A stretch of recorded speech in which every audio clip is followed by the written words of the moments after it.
جزاكم الله خيرا. أبو حسن يقول: هل يجوز جمع سبحان الله والحمد لله والله أكبر بعد كل صلاة 33 أم يجب كل واحدة على حدة؟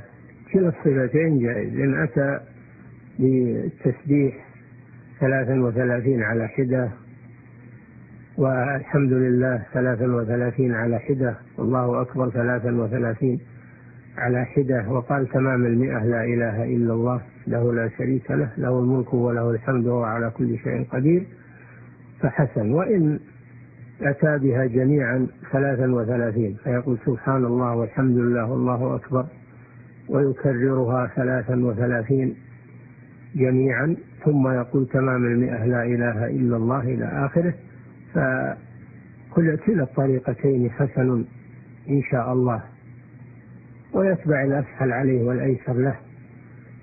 ولكن نلاحظ أن بعض الناس هداهم الله يجهر بالتسبيح والتهليل والتكبير ويشوش على من بجانبه، وهذا أمر ممنوع، تشويش والجهر على الناس وهم مثله يذكرون الله أو يتلون القرآن أو يصلون، هذا أيضا من الأذى.